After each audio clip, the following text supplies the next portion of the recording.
لاہور شہر سے تعلق رکھنے والی رقیہ بی بی جرت اور ہمت کی مثال ہیں۔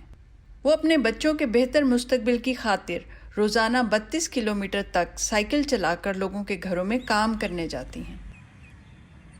میں اپنے بچوں کو حلال کا لقمہ کھلانے کے لیے اسی سائیکل پہ پچھلے 20 سال سے کام کر رہی ہوں۔ میرے شوہر مزدوری کرتے ہیں اور وہ کبھی لگتی ہے کبھی نہیں لگتی، تو اس لیے پھر میں ان کا ہاتھ بٹانے کے لیے سال 2001 سے کام کر رہی ہوں۔ رقیہ نے سائیکل چلانے کا فیصلہ اپنی مالی مشکلات کو دور کرنے کے لیے کیا تھا۔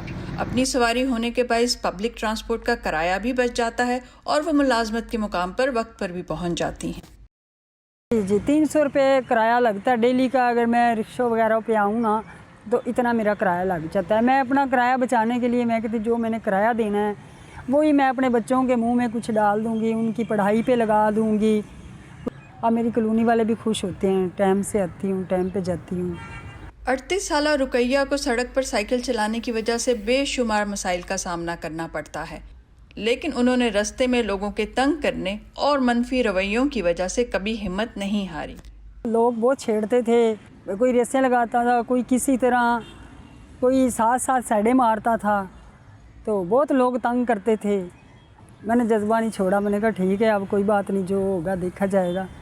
تو میں تو اس وقت بھی نہیں گھبرائی تھی، تب جب کوئی ایک وقت کا کھانا بھی نہیں دیتا تھا کہ آئیں ایک وقت کا کھانا ہی کھا لیں۔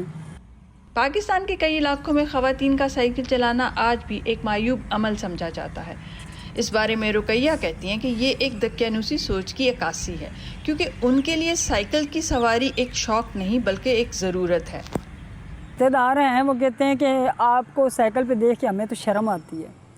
باہر کے ملکوں میں عورتیں ٹرک چلاتی ہیں، بڑی بڑی گاڑیاں چلاتی ہیں، پائلٹ ہیں عورتیں، ہماری پاکستان کی بھی عورتیں پائلٹ ہیں۔ یہ میری ایک سائیکل کا لوگوں کو کیوں اعتراض ہوتا ہے؟ سائیکل چلا لی تو کیا ہوا، وہ بھی میں حلال کی روزی کماتی ہوں۔ رقیہ کی ہمت اور جرت کے پیچھے ان کے شوہر امجد کی حوصلہ افزائی کا بہت بڑا کردار ہے۔ امجد کے تعاون کی وجہ سے وہ اپنے گھریلو اور روزگار کی ذمہ داریاں بخوبی سر انجام دے رہی ہیں۔ اپنے گھروں میں کام کر شام کو واپس آ جاتی ہے اپنے بچوں کے لیے اور میری سپورٹ کرتی ہے، تو ہم دونوں جو مل کر اپنا گھر کا نظام چلا رہے ہیں، ہم اپنے بچوں کی پڑھائی کے لیے، اس کے مستقبل کے لیے۔ رقیہ خود تو تعلیم یافتہ نہیں ہیں، لیکن وہ اپنے معاشی اور معاشرتی فرائض سے بخوبی واقف ہیں۔ وہ جانتی ہیں کہ انہیں اپنے گھر کو بہتر طریقے سے چلانے میں اہم کردار ادا کرنا ہے۔ مجھے اپنے بچوں کے لیے محنت کرنی پڑتی، ٹرک چلانے والی تو میں ٹرک بھی چلاتی، اور ان کی پڑھائی کے لیے میں کچھ بھی کرنے کو تیار تھی۔ کوئی بھی محنت ہو، بے شک کتنی کڑی محنت ہو، تو میں کرنے کو تیار تھی۔ رقیہ بی بی اپنی محنت اور لگن سے اپنے بچوں کی تعلیم و تربیت اور روشن مستقبل کو یقینی بنانا چاہتی ہیں۔ ان کے بقول اگر پاکستان کی ہر ماں اس بات کا عزم کر لے تو وہ بھی معاشرے کی ترقی میں اہم کردار ادا کر سکتی ہیں۔